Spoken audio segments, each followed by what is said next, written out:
Ada syariat ghair mahdhah.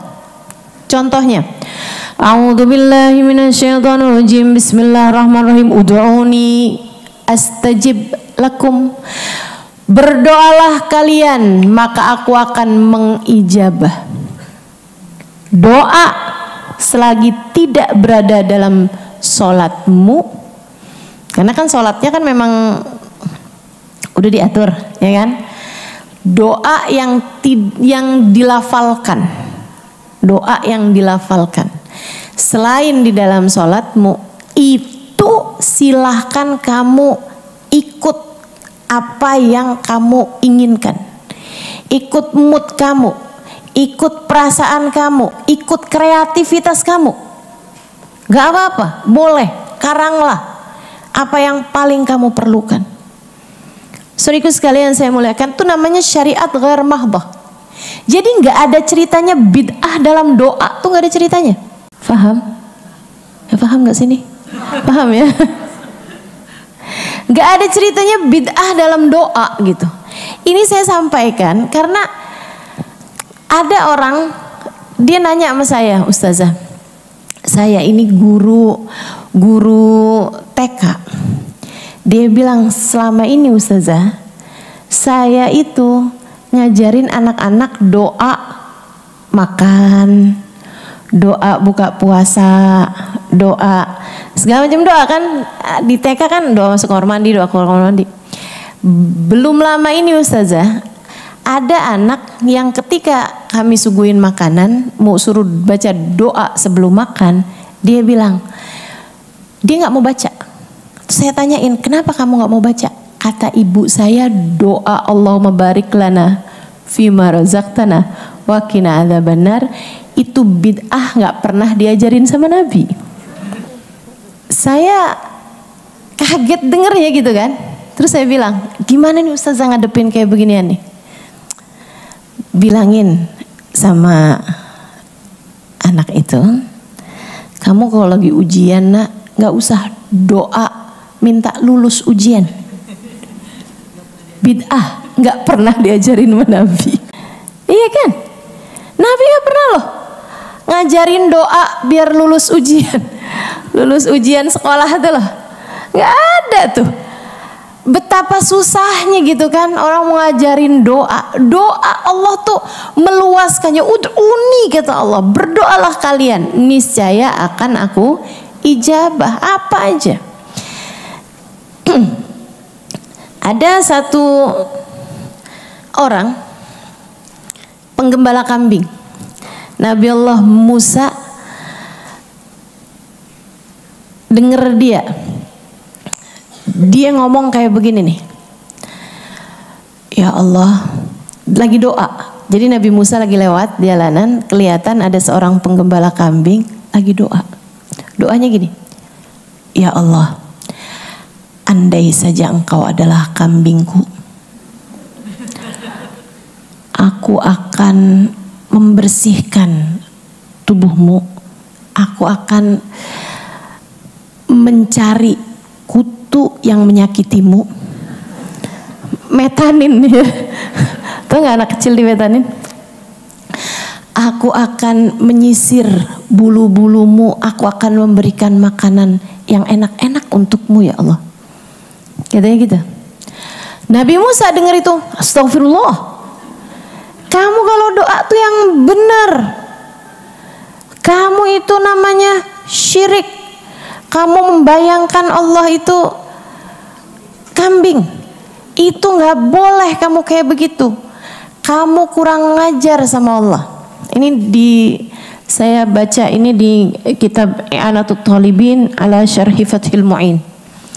Di bab tentang Bismillah kalau nggak salah ya, bab tentang Bismillahirrahmanirrahim, tentang Rahman Rahimnya Allah Subhanahu Wa Taala.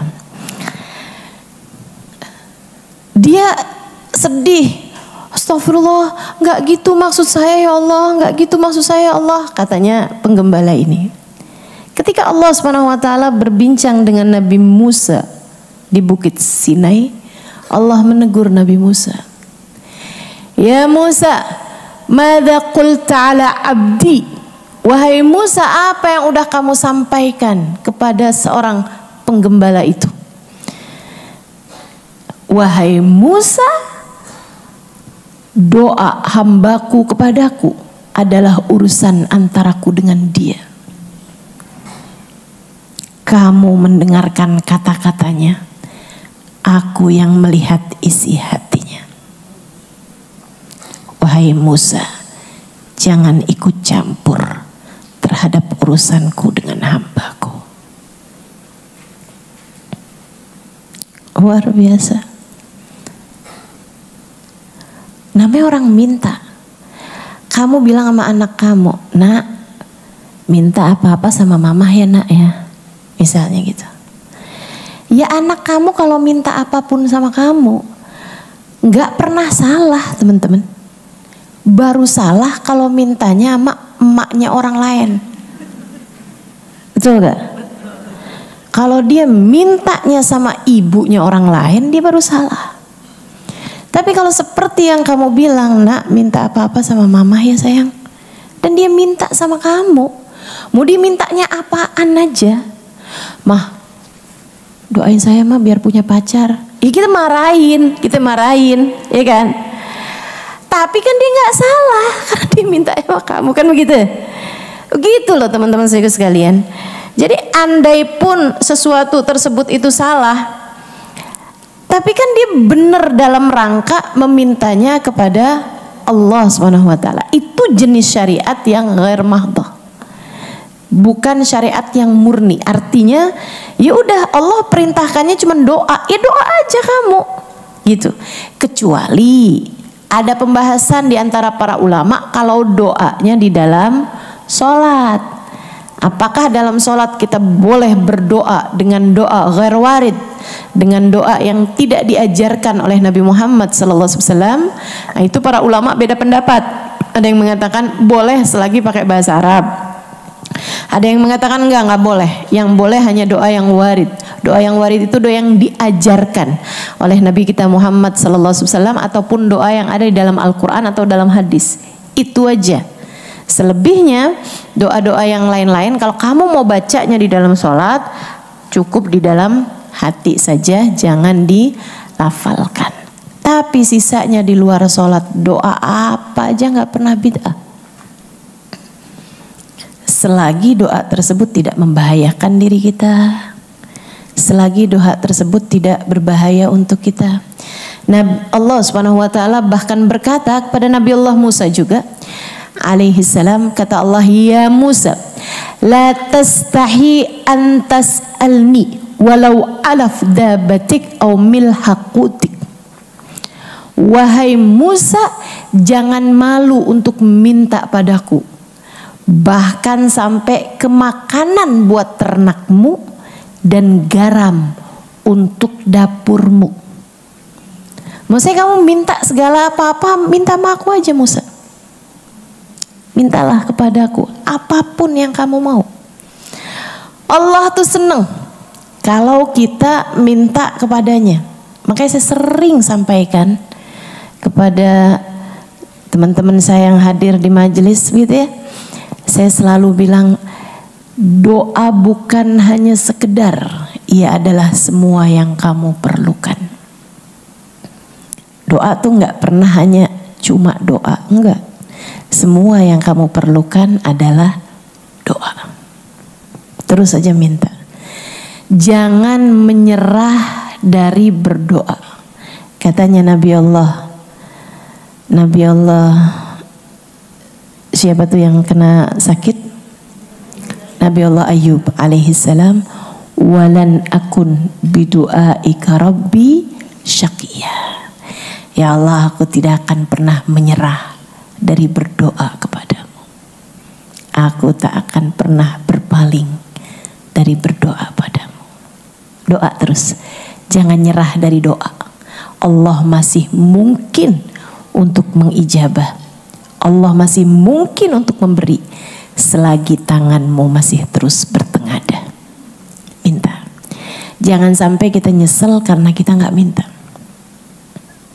Ada 2 orang kabarnya di akhirat nanti ibadah mereka nilainya sama. Tapi yang satu Allah naikkan ke Firdausul A'la, yang satu di surga bawahnya. Yang ada di surga bawahnya tuh dia protes, ya Rabb, saya sama teman saya, amalan kita sama, nilai kita sama, rapot kita sama. Tapi kenapa dia surganya Firdausul A'la sementara saya di surga bawahnya? Allah Subhanahu wa taala mengatakan, huwa sa'alani wa huwa fid dunya. Dia selalu meminta hal itu ketika dia di dunia, sementara kamu tidak melakukannya. Jadi nilainya sama, nih rapotnya nih sama, tapi dia selalu minta surga Firdausul A'la, jadi Allah kasih. Sementara kamu enggak. Makanya Nabi Muhammad ngasih tahu kita tuh, idza sa'altumul jannah fas'alul firdausul a'la. Kata Nabi Muhammad, kalau kalian minta surga jangan tanggung-tanggung, mintalah surga Firdaus yang paling tinggi. Kalau ditolak turunnya ma'wa. Tapi kalau kamu doanya tuh, ya Allah masukin saya ke dalam surga walaupun di emperan. Kalau ditolak jangan dong, walaupun di pinggiran nggak apa-apa deh, ya Allah yang penting surga gitu, jangan. Takutnya tolak, waduh bahaya itu ya. Begitu teman-teman sekalian, tuh jenis ibadah ghair mahdhah. Apa